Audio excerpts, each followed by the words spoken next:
As you fall asleep, your responsiveness to the outside world drops. At some point during the night, your brain may generate a private reality with little help from your surroundings. A hallway becomes your childhood home. Your teacher becomes a talking bird, and you accept all of it without suspicion. Apparently, "my dentist is now the moon" is not enough to trigger an internal investigation. Then you wake up.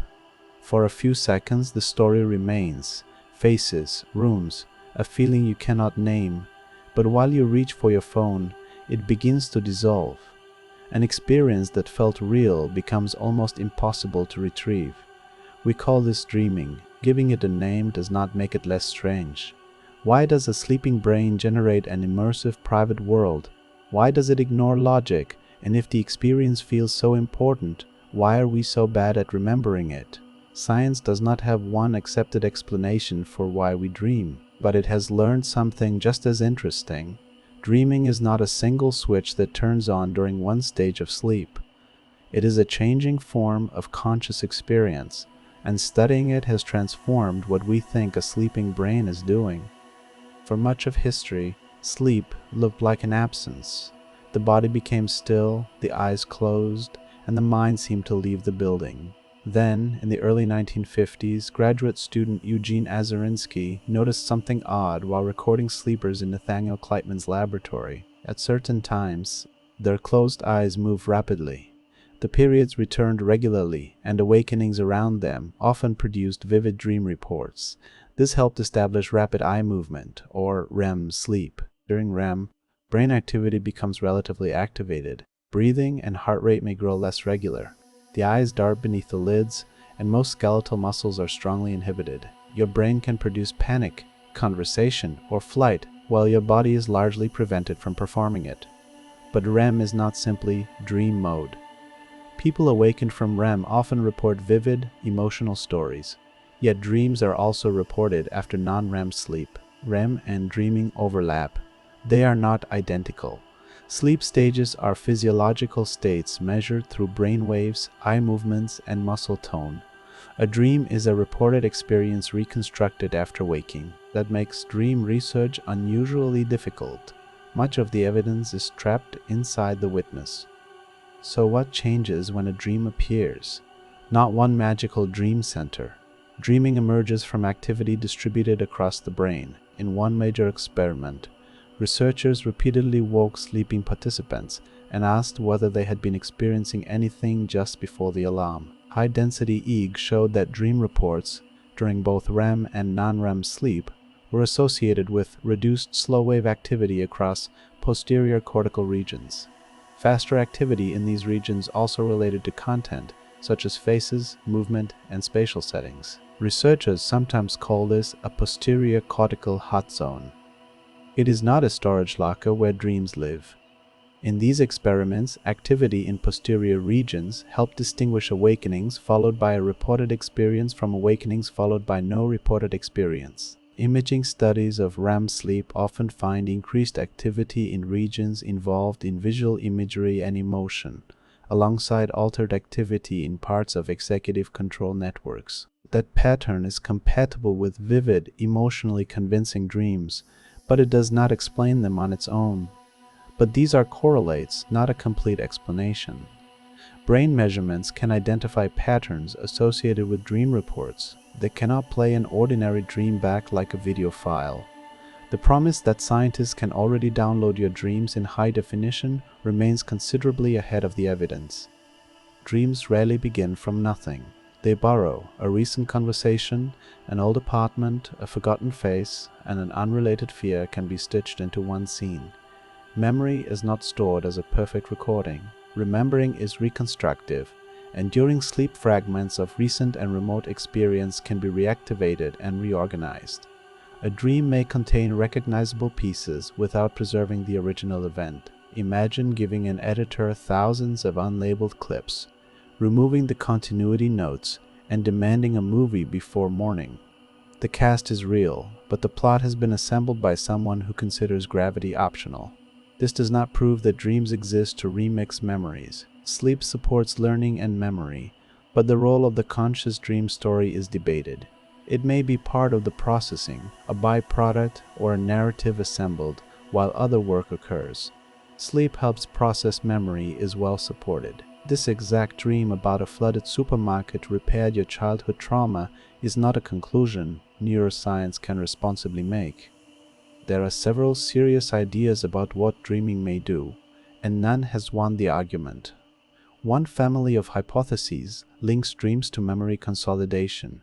Recent experiences may be reactivated or integrated while the sleeping brain stabilizes learning. Another connects dreams with emotional processing.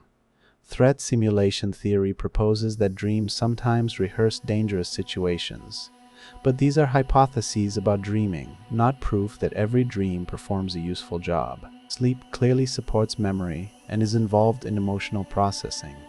Whether the conscious story you experience causes those benefits is harder to establish. Other models treat dreams less like a dedicated adaptation and more like an experience assembled from the active sleeping brain. The classic activation synthesis model was an influential version, although modern science is more complicated than random signals plus a narrator. The ideas may not be mutually exclusive.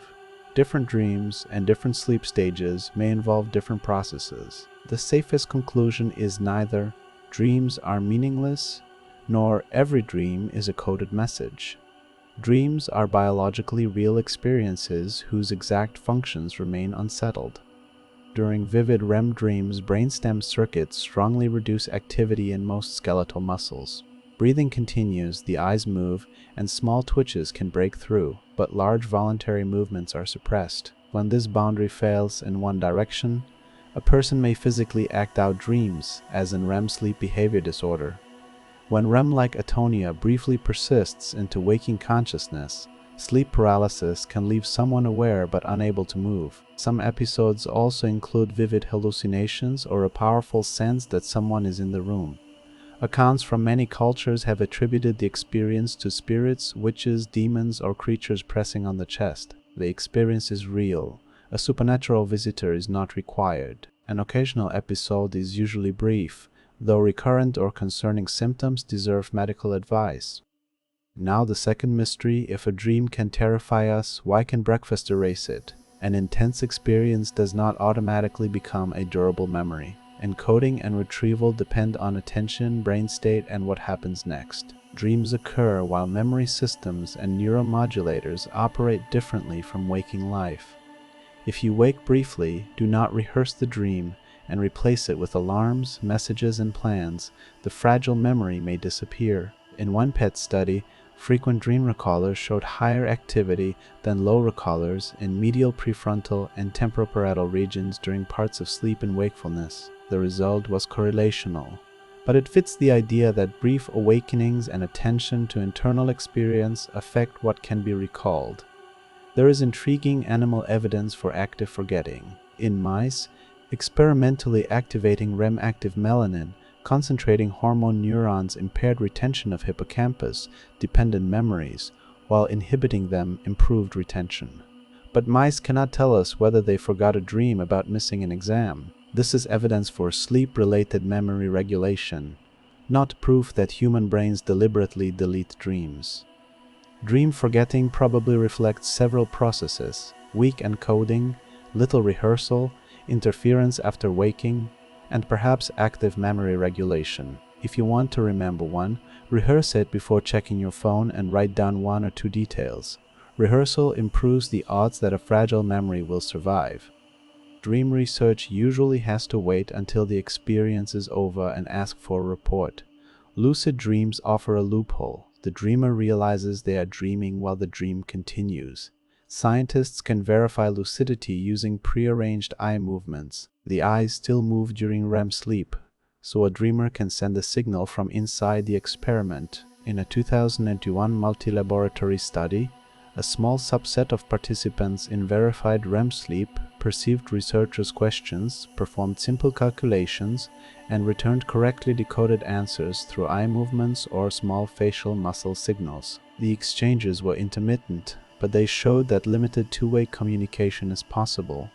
A person is asleep inside a world generated by the brain, and a voice from the laboratory enters carrying a math problem. even dreams are not safe from homework. This does not mean scientists can enter any dream on command or control it like a video game. It shows that under carefully controlled conditions, the boundary between dreaming and external communication is not completely sealed. So why does your brain make you dream? We know dreaming occurs in REM and non-REM sleep. We can measure brain activity associated with whether a dream is reported and aspects of its content. Sleep changes how memories are processed, and specialized circuits prevent many REM dream actions from becoming real movements. What we do not know is whether every dream has a function, whether conscious dreaming is necessary for the benefits of sleep, or whether one theory can explain a nightmare, a boring conversation, and a flying dentist equally well. And why do dreams disappear? Because the sleeping brain is not recording them like a camera, waking memory is fragile, and attention moves on quickly. Sleep may also include mechanisms that regulate what is kept and discarded, but evidence that the brain specifically erases dreams is not yet there. Perhaps the strangest fact is that the brain can generate an imaginary world while rarely recognizing it as imaginary. Tonight, another private reality may begin. By morning, you may remember one impossible image, or nothing at all. Either way, sleep was never an absence of brain activity. It was an active biological state, some of which you briefly experienced as a world.